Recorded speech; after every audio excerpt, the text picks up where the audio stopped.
கோவை கவுண்டம்பாளையம் சட்டமன்ற தொகுதிக்கு உட்பட்ட காளப்பட்டி பகுதியில் நாம் தமிழர் வேட்பாளர் கலாமணியை ஆதரித்து அக்கட்சி தலைவர் சீமான் பரப்புரை மேற்கொண்டு வருகிறார். அதன் நேரடி காட்சிகளை பார்க்கலாம். சிறு சிறு பிள்ளைகள் அப்பா அம்மா செலவுக்கு கொடுக்கிற காசை சேர்த்து 5000 ரூபாயை உண்டியலில் வந்து, பெரியப்பா இந்தாங்க நீங்க தேர்தல் செலவுக்கு வைத்துக்கொள் என்று என் பிள்ளைகள் எங்களுக்கு கொடுக்கிறார்கள். நான் திருக்கோவிலூரில் நான் தேர்தல் பரப்புரை செய்து கொண்டிருந்தேன். ஒரு ஊரிலே ஒரு இடத்தில் இது மாதிரி பேசிவிட்டு போகும்போது ஒரு தம்பி அண்ணா அண்ணா அண்ணா என்று கத்தி ஓடி வந்தான். ஓடி வந்து என்னை கிட்ட வந்து, அண்ணா அண்ணா இந்தாங்கண்ணா உங்களுக்கு தேர்தல் செலவுக்கு 5000 ரூபாய் நான் வச்சுக்கிறேங்கண்ணா அண்ணா, நான் முடி வெட்டுறேன்னா ஒரு வாரமா அந்த முடியை வெட்டி திருக அண்ணனுக்கு காசு கொடுக்கணும்னு சேமிச்சேன். நான் அந்த தம்பிக்கு தான் நான் இந்த களத்துல யாரோடும் சேராம எத்தனை 1000 கோடி பேரம் பேசினாலும், எவ்வளவு பதவியை தருகிறோம் என்ற ஆசை காட்டினாலும், பதவி ஆசையும் பணத்தாசையும் முக்கியமல்ல, என் இனம் வெல்வதும் வாழ்வதும் மீள்வதும் தான் கனவு என்று இந்த எளிய பிள்ளைகள் வைத்திருக்கிற நம்பிக்கையை கொலை செய்து விடக்கூடாது, கொன்று விடக்கூடாது. உன்னை விமர்சிக்கிறவனுக்கு நிரூபிக்க போராடாதே, உன்னை நம்பி நிற்கிறவனுக்கு உண்மையாயிருக்க போராடு என்கிறார். பணம், சாதி, மதம், சாராயம் எல்லாம் கொடுத்தும் தன்மானத்தோடும் இனமானத்தோடும் எளிய பிள்ளைகள் எங்களை தேடி இந்திய நாட்டை யார் ஆள்வது என்பதிலே புதிய சின்னமான இந்த ஒரு மைக் சின்னத்தை 3வது 4வது பெட்டியிலே இருந்த அந்த சின்னத்தை தேடி சீமானுக்கும் அவன் தம்பி தங்கைகளுக்கும் வாக்கு செலுத்தி 36 லட்சம் தமிழ் மக்கள் இந்த மண்ணிலே நல்ல அரசியல் உருவாக வேண்டும், நல்ல ஆட்சி மலர வேண்டும் என்கிற பெரும் கனவு கொண்டிருக்கிற என் பேரன்பு மிக்க என் பெற்றோர்கள், என் தம்பி தங்கைகள்,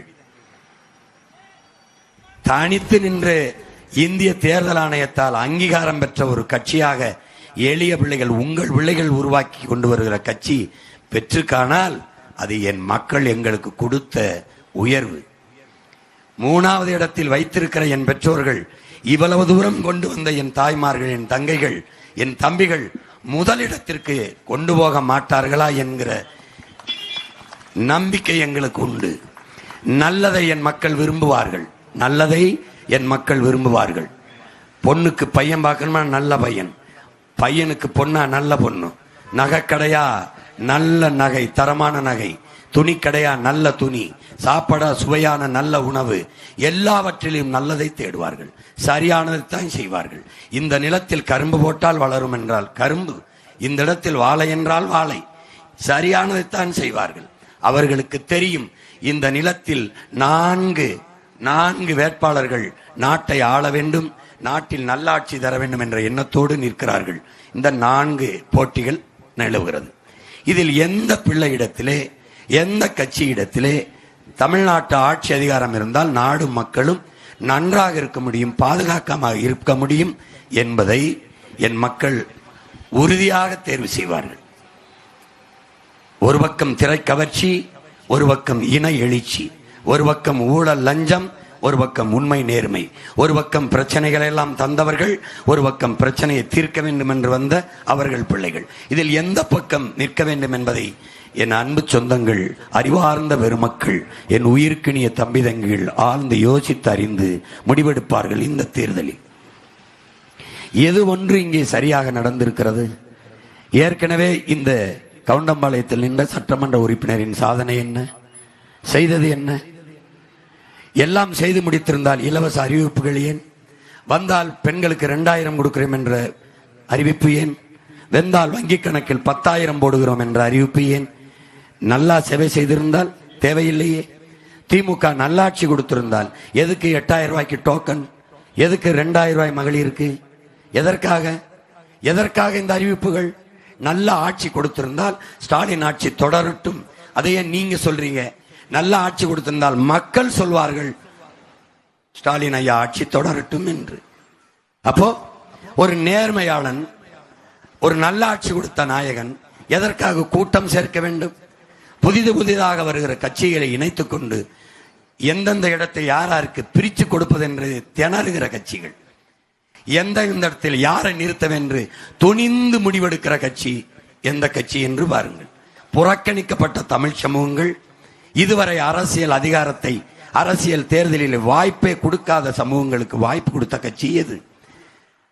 ஆணுக்கு பெண் சமம் அல்ல அந்த கோட்பாட்டை தகர்த்து ஆணும் பெண்ணும் சமம் என்ற கோட்பாட்டிலே சரிபாதி பெண்களுக்கு இடம் கொடுத்தது யார்?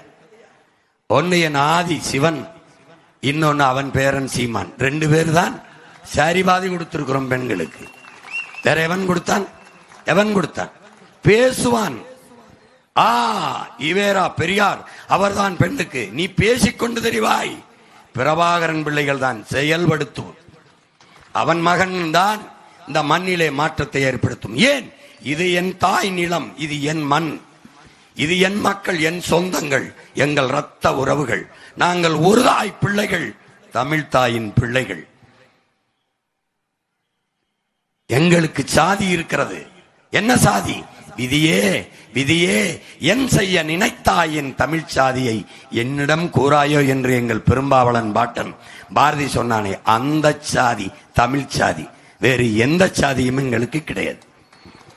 கற்றறிந்த இளைஞர்களே, என்னரும் தம்பிதங்கைகளே, சாதி வேண்டும் என்றால் நீங்கள் வேறு பக்கம் நில்லுங்கள். எதையாவது சாதிக்க வேண்டும் என்றால் என் பக்கம், உங்கள் அண்ணனின் பக்கம் வாருங்கள். மதம்தான் தேவை எனக்கு என்று நின்றால் நீங்கள் தொலைதூரத்துக்கு போங்கள். இல்லை, மதத்தை கடந்த மனிதம்தான் வேணும், மனிதநேயம் வேணும், அதுதான் புனிதம் என்ற புரிதல் இருந்தால்